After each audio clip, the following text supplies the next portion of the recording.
Welcome to Sports Back Talk with Boley and Ringer, and well, we had another week off. Had a little something to take care of last week, so I appreciate your patience and everything else. But you know, sometimes that's the way things go. Yeah, I mean, just don't know what curveball you're going to get in your life. Our salary for this gig isn't high enough to worthy. We could take a night off here and there. Yeah, it was good. It was all right. So that gives us a chance to talk about the Vikes. Last week they didn't play, so we took the week. Well, they didn't play this week and they didn't play this week either. So, okay, I'll let you start. What's your diagnosis? What do we need to do differently? I got quarterback issues. Do you think it's quarterback issues? Yes, I really do. It's plain and simple. It's much like I call out on Devan Dubnyk. Same thing, same scenario. Devan Dubnyk and Kirk Cousins are great goalies and a great quarterback. Okay. However, either of them are clutch players. In other words, Dubnyk will play great, but when it's clutch time, you're not sure. Same thing with Cousins. In key, important games where they need to win. Again, we brought this up. I said that there's a reason Cousins was not extended in Washington for all those years. This is it. He does not feel the pressure well. So I'll call him a great quarterback, but he's not a clutch quarterback, and I want clutch players. Let me ask this question to you. Let's go back to the first, let's just say the first 2 games of the season. Sure. He came in here, the $84 million man. He's got all kinds of pressure on him, and he played pretty doggone well. Did. Would you agree with that? Yep. Okay. What kind of offense what were the Vikings running at that time? They were running a pass first, run second type of offense. Yep. Kirk Cousins was the man. Get out there, make your decisions, make your read, and throw the football, which we know he can do. Yep. Then we got into the Buffalo thing when things didn't go right, and then we blah, blah, blah, and then somewhere in the mix, somebody said, and I think it's Mike Zimmer, who said, we need to start running the ball a little bit because we can't do this whatever. And I'm saying wrong. I agree with you. Wrong. I'm saying Kirk Cousins went out there last night in that game, and he knew that he wasn't going to be the focal point of that offense. Dalvin Cook was going to become the focal point of that offense. Yeah. So what does that tell your quarterback? And I can understand the running back saying the same thing. But Kirk Cousins we're paying $84 million to for 3 years. He's getting paid $28 million a year. Dalvin Cook's getting like, what, 4? Yeah, he's still in his rookie deal, so he's getting paid very little. We just spent $28 million on the guy who turns around and hands the football off. No. I could have kept Case Keenum or any one of these other guys, and I don't have any problem with any of those. Sam Bradford could have turned around and handed the football off to Dalvin Cook. Yeah. Okay, he's good enough to do that. But we got a guy that we're paying $84 million to, and we've decided he's the second option in our offense. He needs to be told, just like our good friend Drew Brees and our good friend Tom Brady and our good whoever else, you're the man. Yeah. Get out there and throw the football like you're supposed to do and get us some points on the scoreboard so we can win the football game. Instead, we've gone into this, let's turn around and hand it off to Dalvin Cook. Let's turn around and hand it off to Latavius Murray. And don't get me wrong, people, I believe running the ball is important. But when you've got a guy who can throw the football like he can, and you're telling him, well, we think you're the second option in our offense, we go into the games not with our foot on the accelerator. We kind of got her like in third gear, and we're kind of feathering it nice and easy instead of going out here and saying, look, we're going to stick this ball up your butts and see if you can catch up with us. We're going to throw the ball that many times. Because, I mean, Tom Brady's thrown the ball 40 to 50 times a game for a lot of games, and they've won a lot of championships. So don't tell me it can't be done this way. And to me, that's the problem with what's going on right now. Well, great evaluation. Well done, Ringer.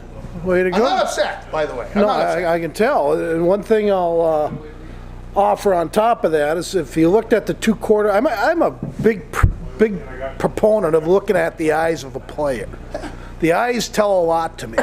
And I looked at the eyes of Trubisky last night, comparing him to the eyes of Cousins. I know why I want it on the field. Like people were commenting, outlandish comments on Twitter about, we came back and, if we didn't have such a, no, we didn't come back. We basically got the old prevent defense points, you know, Chicago had the game won, give up the yards, let's get the game over with. That's what we had. We had no comeback. There was no comeback. The Vikings had no threat of winning that game last night. None. Even when it was 14-0, there was no threat of the Vikings winning that game. So I go back, Ringer, and I'll say this forever. Crawford played against the Wild last night. He's a clutch goaltender. Devan Dubnyk is not a clutch goaltender. That's why Corey Crawford will win Stanley Cups. Devan Dubnyk will not. And I don't know how I jumped over to the Vikings scenario, but I just look at Kirk Cousins and say the same thing. Kirk Cousins is not a Super Bowl quarterback. But I think if he is told, you need to carry this team, you need to go out and make decisions. decisions. Do you honestly believe that he was told that the offense is running through Delvin, though? I think he knows that when the plays that they're running in practice every week, he knows that there's a certain amount of plays that are going to be. I don't know if he can check out of them.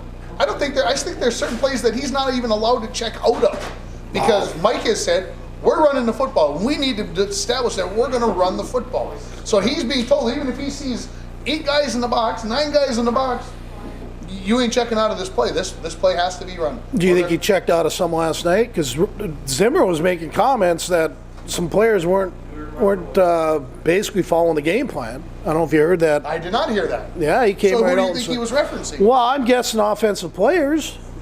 You know, where they run the right routes and was a quarterback. Turning running plays into passing plays. I mean, a good quarterback should be able to do that. I think he got to be able to do that. I mean, I tried to get Nordy to let me call my own plays. It didn't go over real well. Well, and you how many times did Trubisky yell last night, kill. Yeah. I know he's changing the plays. And I like him. And what you didn't. I didn't, but I like him. But here's the thing about it. He was out there, and you talked about, he was out there with this aggressiveness because he's like, we're gonna go after him. Yeah, he turned around and handed the ball off a few times, but boy, I'll tell you what, they let him run around, and then the Vikings did a god-awful, just brutal time of tackling him. I'm like, this guy's a quarterback, and he looks like he was, like, I don't even know. I don't like give him Delvin Cook or whatever. He was making our guys look like fools in open space, and I'm like, of course, I think everybody's a little afraid to hit the quarterbacks, and if you hit them too hard. That rule's got to change, Ringer. It has changed, though. You haven't seen as many of those calls. Well, no, it has to change. If a quarterback is on a purposeful run, he should be game. No more of the slide rule. If he's back to pass and runs out of it to get out of the heat, understandable. When it's a designed run, he's not down until he gets hit. So he's free game as far as I'm concerned, whether they take a knee or whatever they do. I mean, he was going forward, too, on a lot of those. Where usually you got to go, legs first, butt first. He was going forward for the extended 5 yards. And to me, when a quarterback has a designed run, they're fair game to get smacked. I agree. Because they got to quit that, because that's easy. If I was an offensive coordinator and I had Mitch Trubisky on my team, that's how I'd run my offense, through him. I'd say, you're running more than my running backs. Why wouldn't you? Nobody can hit you, right? Yeah, he's averaging 7.8 yards per Well, why is that? Because he knows he's not going to get hit. So, in my case, or what you do is you do what Harrison Smith did. You go ahead and hit him anyways. Knock him out. Bang. That's the end of that. That coach will think second. If that's his quarterback of the future, and he's having him run design runs, he gets hurt in the game. That's on the coach. That's not on the player. Boy, now you got me all wound up. So let me. This is where I'm at my best. Can I change topics and still stay with our anger level? Yeah. So I'm watching. I think it's been since we did the show last. Mm-hmm. I'm watching college football a couple Saturdays ago. Oh boy. Okay. And they have the rule, and I believe in the college ball they've got that 8th official out on the field now, and he stands behind the center, so that if the offense is making changes, the defense can run their changes in. Yes. Okay. So this team's it's the end of the game. Yeah. They're down by like 3 points or 7 points. It doesn't matter. They need a touchdown to win. So we're in the last minute of the game, and after every play, the defense is trying to substitute. The offense isn't substituting, and the defense is substituting. Guess what? The clock is running, and they're walking out on the field, And the offense hasn't made any substitutions. And that stupid official standing behind the ball, and the quarterback's like, are you going to let me snap the ball? We didn't make any changes. And the ref's like, no, you can't. They're making a change. And I'm like, whoa. Which game? I don't even remember. Oh, wow. And it's just like, wait a minute now. The whole idea behind that rule was that if the offense was making changes, new personnel came in the game, then the defense has the right to change. I get that.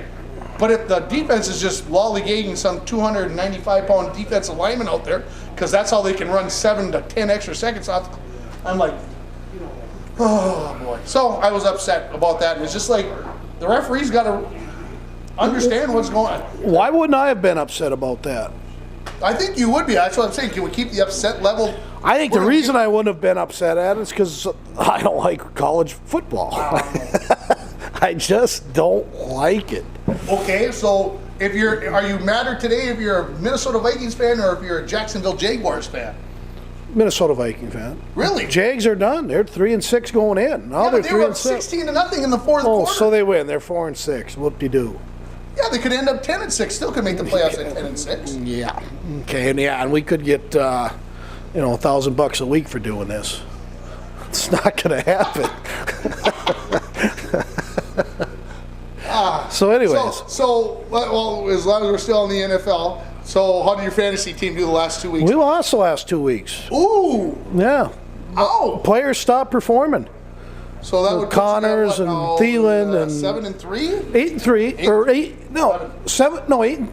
Week 11. We got 8 wins. Yes, we're 10 games. Yeah, we're 8-3. We're all right. I mean, we lost to the team that was tied with us or one game ahead. So now he's 10-1. We're 8-3, and now we're 2 games behind, but actually 3 because he's got the tie break. So only 6 weeks left. But I still think we got a good enough team. They haven't been performing. My brother said he was going to call James Conner and Thielen and a few of the boys and have a talk with them. Have a talk with them. Okay. And the James Conner drop touchdown pass had to have. Well, it didn't because he had Roethlisberger, but it hurt. I mean, Roethlisberger running it in at the 1 yard line. Yeah. James Conner running it in. That was a 12-point swing right there. Sure. We would have had a chance tonight, but because of that play, we can't win. We got Kelsey, but with our league, we could only play a guy 11 times, so we picked a player up off free agency, and we're sitting Kelsey so we can save a play on him. So that's strategy right here. Got to get ready. But what else in the NFL did you see? Anything exciting? Gophers, we aren't going to talk about. We won't waste the time. I watched a little bit yesterday. There's a lot of, 3 field goals at the buzzer to win. So it was kind of an exciting day. Boy, I'll tell you, in my pick'em league where we pick wins and give them confidence points, the top score after yesterday was 43 points. And I think the lowest top score prior to this was like 72. Yeah, so it was a tough day picking games in the NFL. I'm sure Vegas probably made out maybe like bandits, or no? I heard Vegas won a ton of money on the Citadel. They had a 51-point spread. Ooh. Alabama was favored by 51. They said 85% of the money was on Alabama. Wow. The first half, the spread was 40.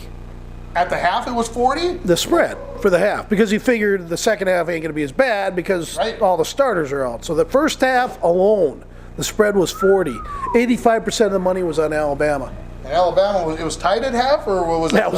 It was 10-10 at half. So the Citadel, as we know and love, covers again. Wow. Against Alabama. Yeah. Hey, did the Gopher basketball team win? Yes, they did. Over Texas A&M. Good. Did you stay up and watch any of it? I didn't know what channel it was on, and I was watching the Vikings, and I was watching the Wild, and it was just misery. I mean, I lost in fantasy football. The T-Wolves lost. Vikings lost. Wild lost. I said, I can't take it, because I do like college basketball, and I wanted the Gophers to win. Yeah. And I said, I'm not going to stay up and see that. I won't sleep tonight. Imagine being a diehard Minnesota fan. Wow. It was 22-6, and I turned the TV, and I'm like, nope, I'm going to check to see what the score of the Gopher game was. Yep. And they were ahead 8-2. Okay. And by the time I flipped all the lights off, it was 8-6, and I'm like, oh gosh, I'm definitely turning the TV off. I'm going to bed. So I had no idea whether they won, but I'm glad to hear that they pulled it off. I have a good cover on Twitter. His name's Marcus Fuller. Okay. Go to Marcus Fuller on your Twitter. Gives great updates on the Gopher basketball. Knows a lot about the players. He's a good follow. So Marcus Fuller. So we the Wild played a couple of times this weekend. We got Friday and Saturday, the tough loss to Buffalo, where our good friend Pominville scores the game winner, the jerk, and then the Chicago game, or Saturday, Sunday, and then did we play badly against Chicago? No, actually, I thought they played well against the Capitals, and I thought they played well against Chicago. Against Sabres. No, I thought they played terrible against the Sabres. They deserved that loss. Okay. And then the other one they didn't play well in, they won 6-2, was Vancouver. I didn't think the Wild played hard there. And there's some issues with this team in the past, and there's going to be issues in this team in the future, is they're not a team that will show up every game. And I don't know if that has to do with the length of service these guys have played, that they feel entitled. And you could say Charlie Coyle is playing better. Okay, but he had perfect examples over the last 4 games why he is so frustrating, because the kid is so talented. But I don't know if you saw my tweet on it. I saw your tweet, I believe. He could be a Getzlaff, he could be a Scheifele, he could be a Blake Wheeler, he could be a jerk. He could be like that, but he wants to be a Charlie. And a Charlie is destined to be an average player, because he will not go out there and be mean and tough and physical. Tell me about Greenway. He's a Charlie Coyle too. Okay. I'm telling you. Yeah. And I thought Alex Tuck was too. And it's something about, I'm not saying it's because they went to Boston University or Boston College or what have you. Even though I didn't like those teams when I played in college, but I just think all of them, if you notice, they're all big physical specimens, but they all play very soft for the size they are. Yeah. And whether that's the college makeup in their games, I don't know, but I think the Wild have too many of them, and if I was the Wild, I'd do everything I could to move Charlie along with one of either Brodin or Spurgeon and try to get Nylander out of Toronto. But that's my wish list. That's my Christmas wish, he says. Yeah, Nylander's a very great, very good, skilled player, but he plays with a lot of passion. Okay. And I like passion. So we need somebody grittier. I like passionate players. Somebody with a streak. I like to look in their eyes and say, that kid has passion. And you watch Charlie. Look into Charlie Coyle's eyes. I know there's a lot of haters on me on this subject, Charlie Coyle, but look at his eyes. Just look at his eyes during the game. Okay, he's great to all the fans. I understand that. He's great to the kids. But look at his eyes. They're dead. They're puppy eyes. Okay. So there, I always find a way to go after Coyle. You do. You always find Charlie. Poor Charlie. Yeah. He's making $3.5 million per. Yeah, I'm sure he's real upset about me putting him down. The Wild have whom this week now? I know they got Arizona. Okay. I believe they're next, and then I think they got Toronto on a Saturday. Afternoon or Saturday.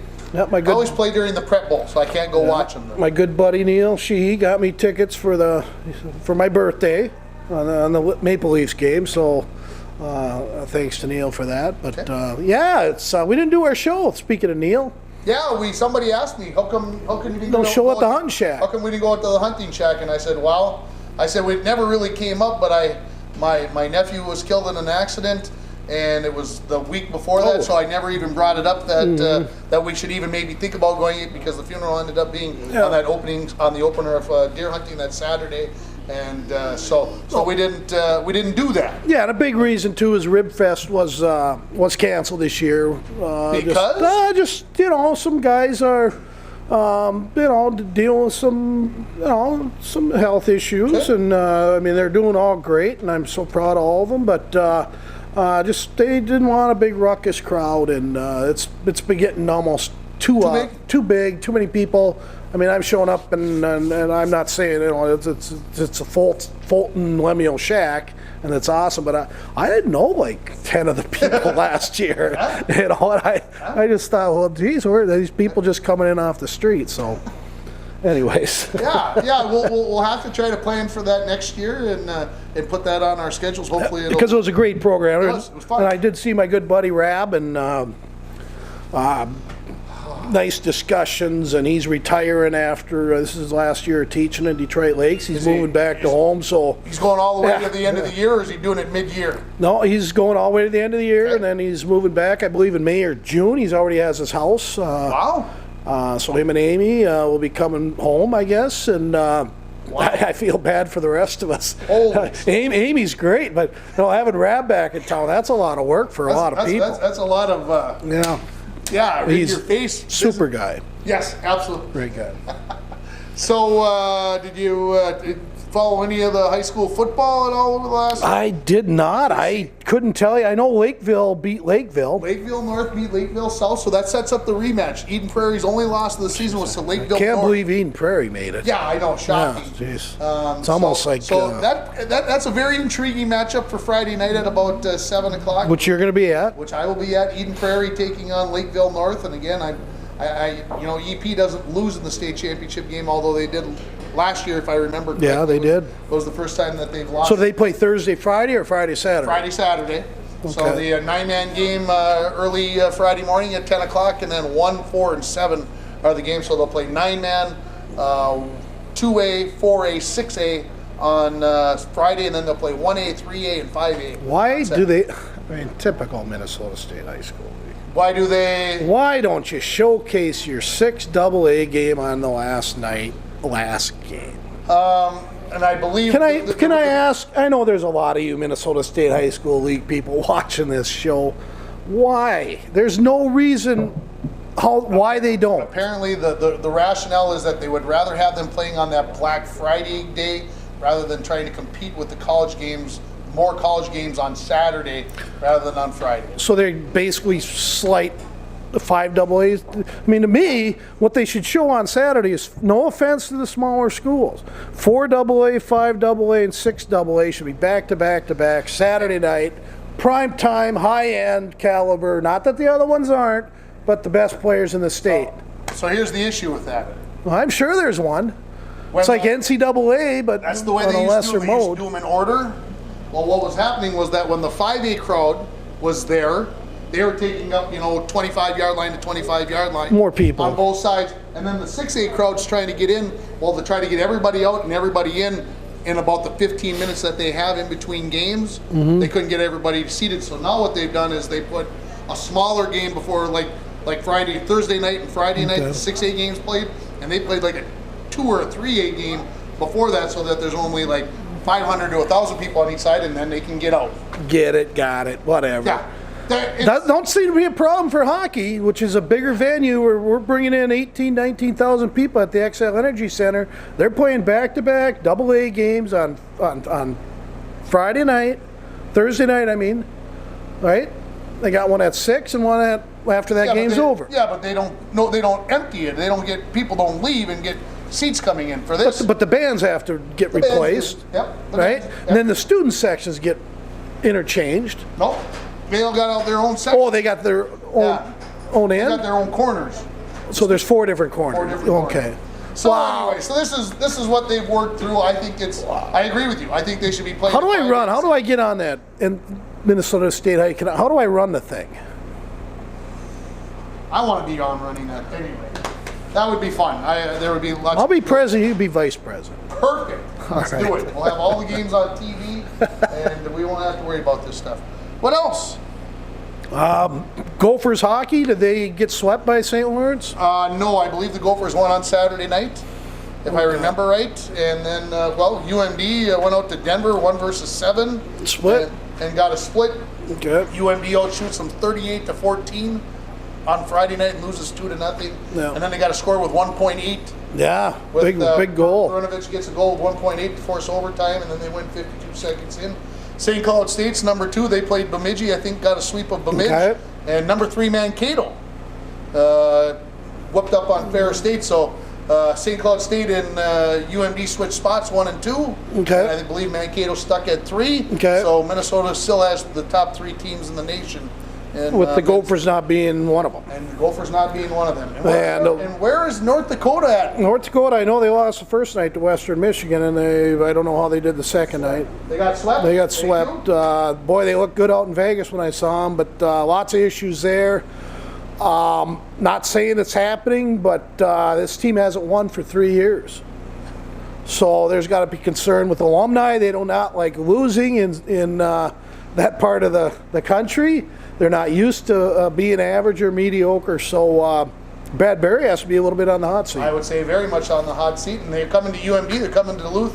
Not this coming weekend, but next weekend. Maybe a Dean Blaze return. Ooh. Huh? Should I stir that thing up? You should stir that pot. Yeah. Dino. Where are you at in Tucson, huh? Yeah. I think, right? Tucson, I think. I seen him in Vegas when I was out there. So It's wintering, I think. So. I think he's done. What else? Questions? Questions? Any questions from the audience? I got one for you. One All right, question. perfect. With all these short passes in football, these little dink and dunk stuff, and they're all counted as passes.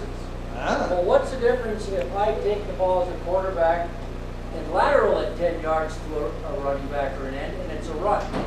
But if I throw it overhand the same distance, it's a pass. And he's asking about passing and non-passes. I know in college and in high school football, the rule is if the ball is caught behind the line of scrimmage, overhand, underhand, it doesn't matter. If the ball is caught behind the line of scrimmage, it's categorized as a run. Yep. Now, when I do the stats, Yep. if the quarterback lifts his hand up here and throws it behind the line of scrimmage, I call it a pass. Yeah, good question. It's something to think about. The NFL, it's all about the quarterbacks and letting them have their stats and whatever else. So, it's something that if they make the quarterbacks look like they threw for 400 yards rather than 320. You throw a 10-yard sideways pass, and the guy runs for 40 yards, and you get 40 yards. You get all 40 yards. That's the way it goes. That's right. That's how it operates. And a common play now is the quarterback's in the shotgun. He has a receiver coming in motion. He'll get it and he'll tap it to him, and it's considered a forward pass. It's like the ball's going forward because the ball is going forward, it's no and big deal. I remember I lost 4 points in fantasy football because it was deemed Brett Favre threw it backwards about a half a yard, so it was considered a run. So I lost 4 points in fantasy football. So it affects us fantasy football idiots too. But good question. Thanks for asking. Anything else? I don't think so. Great crowd again tonight. We're at Looney's Brew, always ever popular. You got your beer of the. Hey, we got our beer of the week special.